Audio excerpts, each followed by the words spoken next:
I'm Ale with West Houston Studios, and today we have a special guest for our Behind the Scenes with Ale podcast. I'd love to introduce you guys to the one and only Bricc by Bricc Studios, Mr. Primo the Great. What's the word, G? You gonna leave me hanging, dog? Oh shit. My fault, bro. That one, we're My keeping fault, that. bro. We're keeping that. This is take two, but we're keeping that. Okay, yeah. But, man, what's the word, G? I appreciate you for coming through. For sure, bro. For sure, bro. The word is grateful. You know, the word is blessings. You know, the word is patience. Yes, sir. Say less. Well, hey, before we get started, man, is there anything you'd like to share with the audience so that they get a little bit of insight as to who Primo Bricc by Bricc Studios is? Yes. For all y'all that don't know, I'm Primo the Great. I come from Suffolk, Virginia. You know, we're in Houston with it now. I'm an engineer. I run a studio called Bricc by Bricc Studios. You know, I did schooling for that. I'm a great rapper. Y'all should check me out. You know, and I'm all about progression. I'm all about confidence. I'm all about, you know, standing on something, showing discipline. Yes, sir. Well, hey, man, I mean, you went to school for this, but you've been Yeah. making music since long before then. How long Yeah. have you been making music now, G? I've been making music, I say 2012, 2013, 2013. So Yeah. going on 13 years now. I started with SoundCloud. When you Sheesh. record on the microphone. That was my first start, yeah. Awesome. And Cool Edit Pro. 13 years ago, 2012. You still got on Cool Edit Pro, bro? I was on Yeah. Cool Edit. I was on I Cool had Edit a- Pro I like had a 2009 jailbroken to version, bro. 2011. My joint was jailbroken, bro. I paid a dude a crazy amount of money because he's the only person I knew that made beats. Mm-hmm. And then he put it on my joint, and I learned how to record up there. It's like 2013. Yeah. Now, and for those who don't know, man, Cool Edit Pro was the platform to be recording on because of all the tools that you had to like really clean up your sound. Oh, yeah.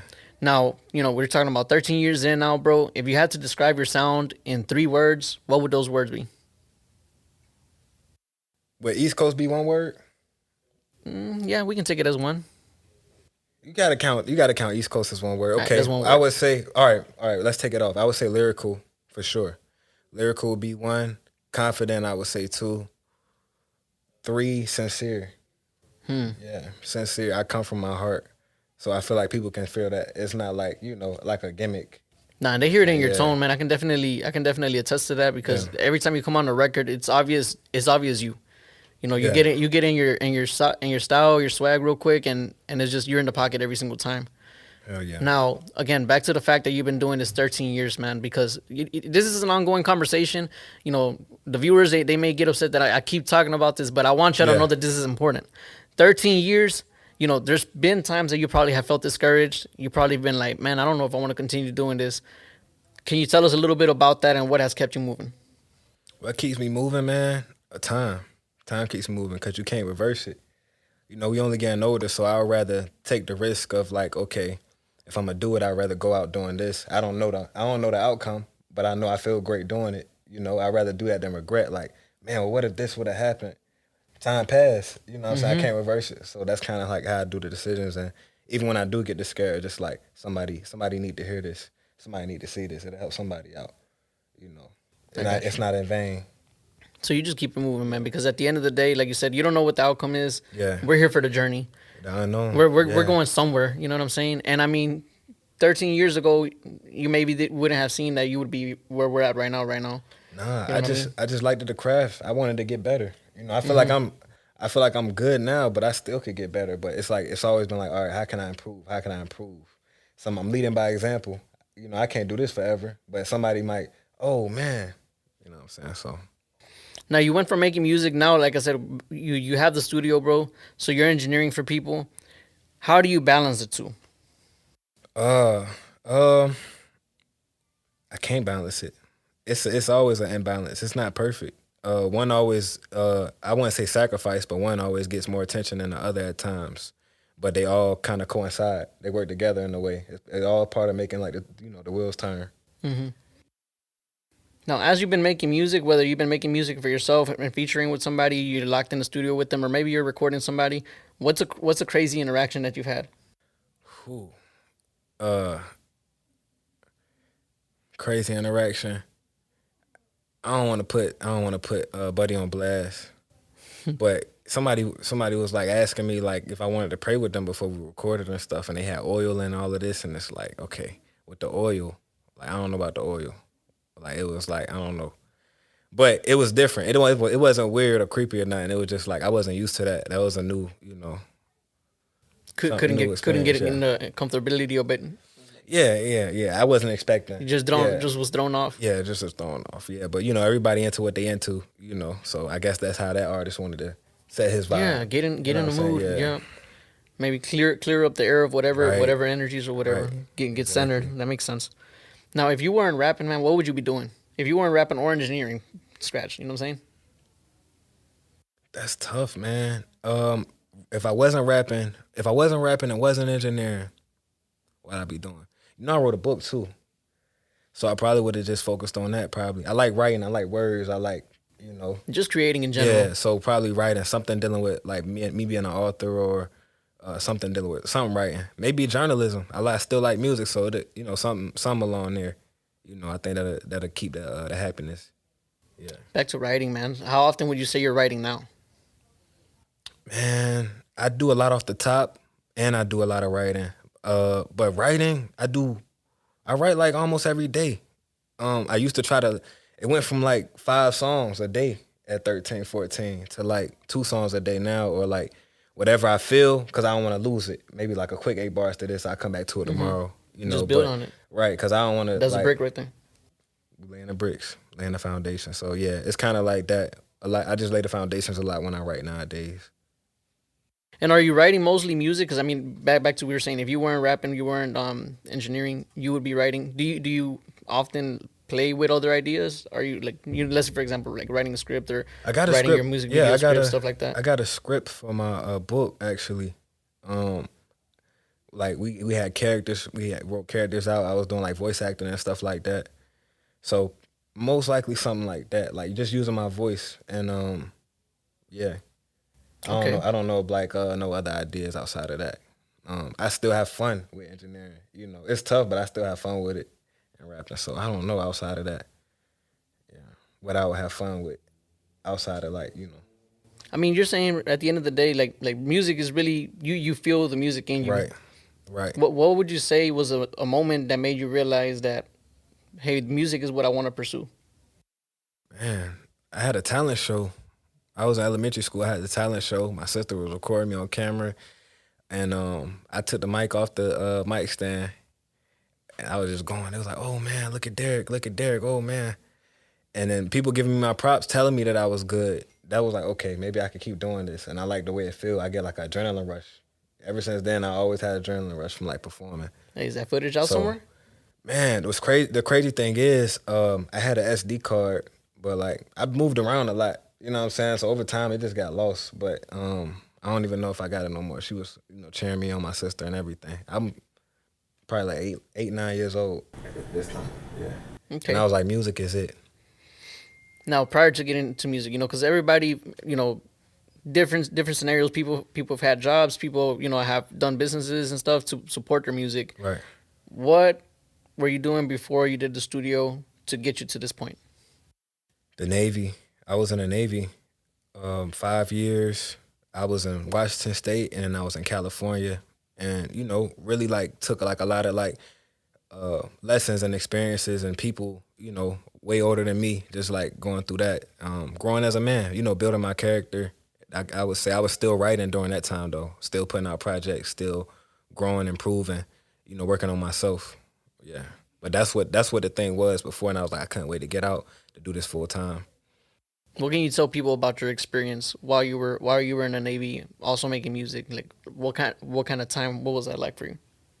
I'm dedicated. So for me, like I was learning how to record. So I had a setup in my barracks room. I had a setup. I just didn't do nothing on the boat. It wasn't stable enough. But like my barracks room, I would record. I would go to the library. I would interview people, or people would interview me. Recording people inside of like the main meetup rooms and the like studio time. Like so, I was still making a way, and yeah, everybody knew me. Everybody knew me off of like the writing the book, the music, my job. Yeah. Okay. Now, when you were in there, because you're saying you were sometimes recording people, is there people that you're still connected to from then, making music, or Nah, man. That was said I burned all the bridges. Nah, it ain't He even was that. like, he It's was like, just man, we like, we fell off, and I nah. sent him out. The thing is, like, a lot of people don't. It's not. Music isn't like a full time thing for everybody. You know what I'm saying? People probably not rapping no more. They not like, they not investing in it like that no more. So it's like, I don't know. I feel like they cool. Some of them are cool people, but as far as like working with on the music, it's like I don't want to work with like sometimey. Like you not giving the same effort I'm giving. I don't like that. I got you. So you just grow out of certain relationships, you know. Yeah, Now, we're talking about people fell off. So obviously people stop because they're feeling like they're not moving. They're not being successful with the music. right. How do you define success as an artist? You know what I mean? What does being a successful artist look like to you? A successful artist is, I would say, of course, getting feedback from the people. Because at the end of the day, that's what you're doing it for. Unless you want to listen to your song 100 times a day, getting the feedback from people and using that to improve, using that to get better. I would say just staying sharp, just sharpening and rehearsing and practicing stuff like that. I think all that kind of goes hand in hand. Okay. Yeah. And what advice would you give the younger artists coming out right now? Let's say, for example, let's think because you said you've been doing this going on 13 years. So Yeah. 13 years ago, you were like in your teens, right?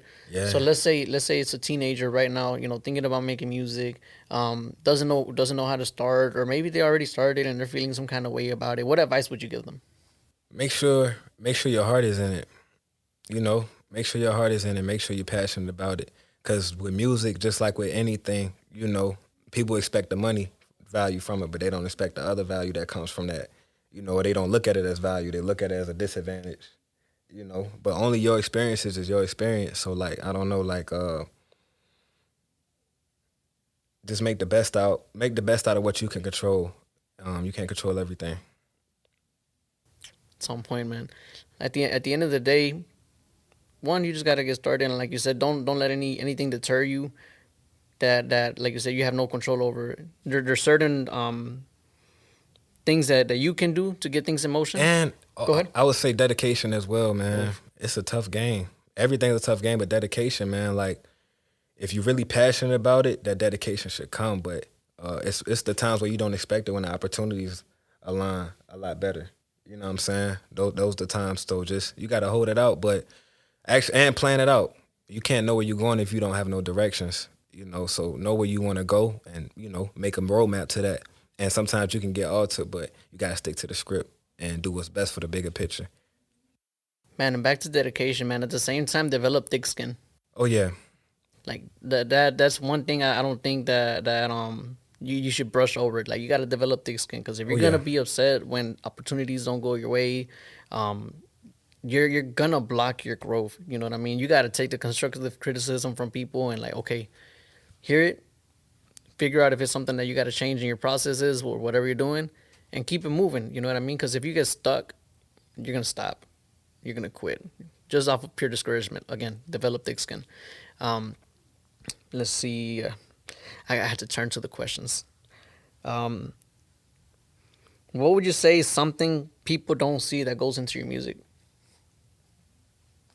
Um, of course, I don't know. Like I like to perfect my verses.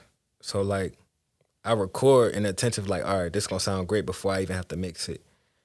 Um, making people feel like making sure the words hit better, taking out certain words. Um, I don't know, man. I got a unique process because I can write and I can come out the top. Um, I guess like I could say something before I perform though. I get nervous before I perform all the time. That's like a big thing. Even before I record, sometimes I might get nervous. But when I start rapping, it's like I'm telling my all of it go away. You know what I'm saying? I guess that's something. I guess people see like I'm not nervous or something, but I be nervous. I really be nervous. Well, once you jump in, it's Yeah, once I get clockwork. in it, it's like I'm in a different mode. Yeah, I'm in the mode I need to be in. Yeah. Do you think? Would you say that's something that took some developing, like, or right off the jump, you had situations and you were just like, once you plugged in, run it. Just me wanting to get better, man. Me wanting to improve. Like I was around and like in Virginia, I was around like big producers and stuff like that. So I'll go to their studio, they'll be playing a beat while they having a conversation. I'll be writing. In 20 minutes, I got a verse. You know what I'm saying? So it came down to like pressure in a way. You know what I'm saying? Like I want to impress this person, but I need to impress myself too. And it's like I'm only getting better. You got to put reps in, rep after rep after rep after rep after rep. You never know what type of opportunity is gonna come, so you got to be ready. You know? Hell yeah! Again, I've said it before, but you got to keep Yeah, sharpening your skills, and if anything, get around people that are maybe have similar interests and are doing the same thing. Because if anything, having somebody like peer to peer competition will also help you develop your skills. exactly. Which again goes back to the thick skin too, because if you're gonna be jealous of your homie that's like And, crashing on you, yeah, like thick skin and not taking nothing personal. Don't take any. You don't know what's going on in somebody else's head. You know, so don't prejudge. You know. how would you say you decide what songs make it onto a project, bro? I listen. You know, I listen. I sit with them. I live with them for like weeks. Sometimes it took me like year. It took me. I got a project I got called Black Gold, and this was in the Navy, and it was already. I wrote it. It took me like 8 months to write it, and then when I was in the Navy, I already had it done. I had a documentary, but I had to wait to put it out. You know what I'm saying? So like, what was the question? How do you decide what songs make it on the record Yeah, on the project? yeah. So back to that. So like, I had to wait. So it was a couple songs I did, and I wanted to redo just like the feeling. Make sure it hits hard. Make sure the instruments hit hard. Make sure my vocals hit hard. Make sure other people can resonate with it. You know, make sure like see what other people's reaction are. Like I said, it's not me listening to it 100 times a day. That's one thing I grew to. Like, how does this sound to you? What does this sound like? You know, does it sound like a single? Does this sound like you know? And kind of test it before I just do it. But I record a lot, so it's like it don't hurt me if somebody don't like it. You know, all right, no, we don't like this. Okay, cool. We got motion. Okay, let's put more energy into it. Let's put more energy into it. This we got motion with this. You know, that's how I go. You got to trust the people. At the end of the day, that's who you're doing it for. And with that, man, again, back to choosing songs that are gonna go in a project, right? There's multiple songs that you record. Right. So let's say for example, you record 7 songs right now, right? Yeah.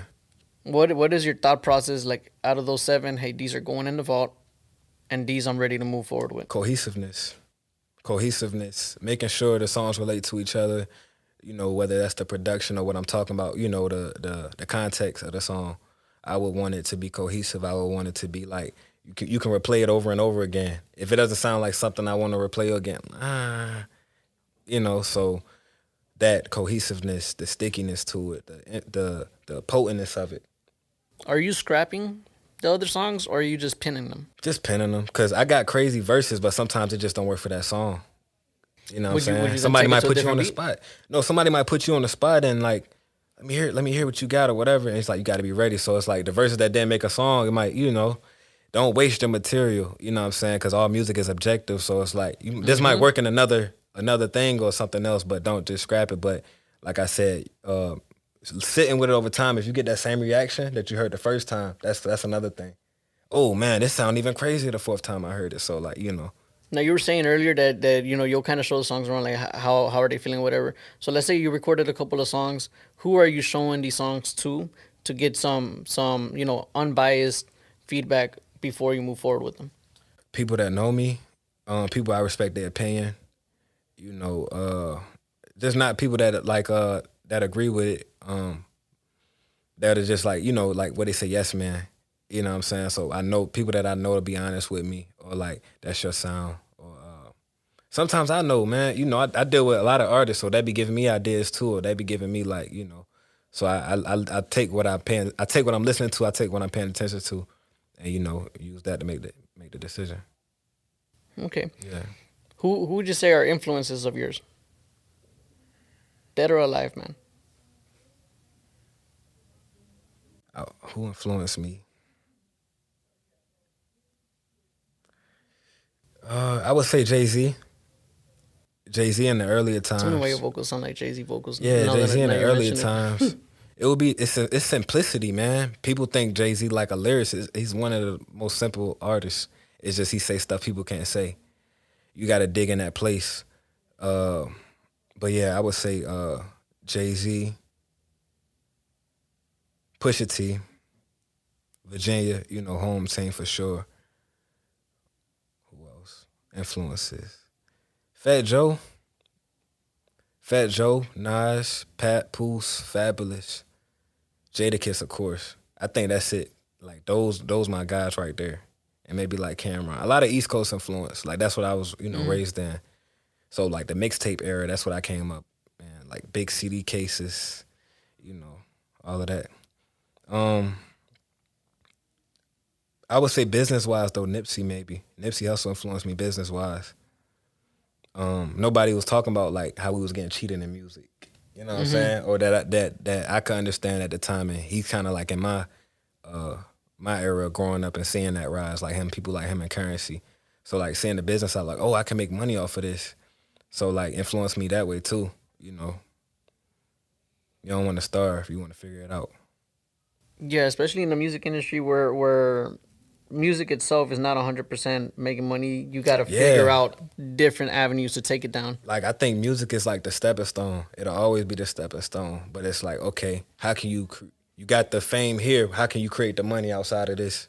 You know what I'm saying? How can you create the lifestyle to match up with it, or how can you create that audience to like okay rock with you regardless with music with any type of like endeavor. Now, we're in Houston. You just recently started, performing some of your records out. How has that been for you, after, I don't know, how long has it been since you last performed to like now Oh, you're performing? it was 2 years, bro. It's been 2 years, bro, because I've been focused on engineering and building the studio. So I was like, man, like I got to come back out on the artist side, and I'm promoting the studio with the vest every I love show. that. Yeah, man, it's like another lane for the studio for exposure. I feel like I'm a great artist, so like showcasing that. But yeah, it's been 2 years, and the adrenaline's still there, man. Like that's my favorite thing to do. That's my favorite thing to do. I like to record, but I love to perform. It's been good, man. Now, you've done like what, a handful of shows, like three to five. Yeah, a few. Well, what have you seen has been the engagement from the crowd? Oh, the crowd love it, man. And I make them feel me. I be direct. I be super direct when I'm performing. Like I'm talking to the people, and they respect it. They respect it. They like it. I got like a super. I got like a super. I don't know. I feel like I got a big personality, but it's still subtle. But you can just feel it. So like when I'm performing, like they feel the energy. They smiling. They agreeing with me. They nodding their heads. It's the connection that's there. Awesome. Now, right now we're performing here locally. Do you have any plans to maybe go out of town, do like a string tour type deal? Yeah, we got the Bricc Tour going on right The now. Bricc The Tour. Bricc Tour. We touching Houston, House of Blues this month. We got a Vegas show lined up. I think October. Georgia, Atlanta, Brooklyn, New York, and of course we doing freestyles and stuff in these places. Maximize on the opportunity. Man, that's beautiful. You're talking about a couple of different spots, man. So Yeah. so tell the audience a little bit more about how the process is setting that up. Well, I worked with like a promotion company. They came to me with like the opportunity, and I had just put out a tape, and I was like, this perfect. Perfect for marketing, perfect for doing visuals in between, like having more fans to get engaged with whatever we put out. You know what I'm saying? So are you So planning on staying in these, for example, like New York? Then you talking about where else? Oklahoma? You nah, said Vegas. yeah, Georgia, Yeah, Georgia, Vegas, Vegas. Brooklyn, Or yeah. so are you planning? Let's say you go out for the show. Are you staying there a couple of days, or are you just going for the show and then you flying back to or Nah, flying to wherever you need to go? like I was saying, like we doing freestyle platforms out there, so a couple days, just maximize on the opportunity, content, link with people, build relationships. I feel like relationships are worth more than money. They say dreams are worth. I think relationships are worth more than money. You gotta keep your relationships, and yeah, just maximize the opportunity. So stay there, catch the vibe out, see what it's like. Now, Hopefully, we get people that we can come back around to. You know what I'm saying, and get booked in more places out there. yes, sir. Now, I've mentioned a couple of times being introverted and stuff like that, but you're talking about going to a different city where you may or may not know some people. Yeah. How are you preparing mentally for this, man? Hey man, small things to a giant, man. Small things to a giant. people don't know what they like till it's in front of them. You know, that's marketing, and people be marketed to every day. So it's like they just seeing my aspect or my viewpoint when they see me. So I'm open minded. You know, I don't go into things like, or at least now, you know, working on that, working on my patience and working on being like the fear of the unknown. You don't know, so just go through it, and you know, it might be something great at the end of that. Now you mentioned working on your patience, man. For as long as I've Yeah, known you, I haven't seen you out of patience. So I get what out of is patience, that? bro. I got my times, man. Yeah, Yeah, I got my times. You said, what is that like? yeah. What is that like, man? What is Primo with no patience like, man? Because I feel like I've put you in positions where it could be frustrating or something. Sometimes it could be a little uncomfortable. I have not seen you break a sweat, G. Oh man, I be snapping, man. I be cursing people out, snapping. You know, I ain't proud of that though, but you know, I get there. I could take it there. You know, I choose not to, but I could take it there. And so Yeah, don't man. poke And then me. like being in the gym help with that too. Being in the gym, like, you know, I'm not even And I thinking see about that, man. stress, Look but at this man's arms. Look at this man's arms, looking good, it's like, man, it's like, rocking man. with it, bro. Definitely But looking like you like said, thick tourable. skin. Yeah, thick skin. That play a lot. That play a thing with that too, man. Yeah. Yeah. Well, hey, man. I think we're at a pretty good point for us to kind of wrap up. You know, we had a guest person in the audience also laugh, kind of threw us off the motion. But you is there anything that you want to plug in, bro? Definitely plug in Brick by Brick Studios. Yeah. Bricc Studios, BRICC Studios. We got the Bricc Tour. Follow me at Die Rich Supreme, DIERICH Supreme. Me, Premo the Great. You'll see the flyer, information of the tour up there, my music, you know. Just stay tapped in. Let's build some new connections, you know. Awesome. Well, hey, I'm Ali with West Houston Studios. We have Primo from Brick Studios.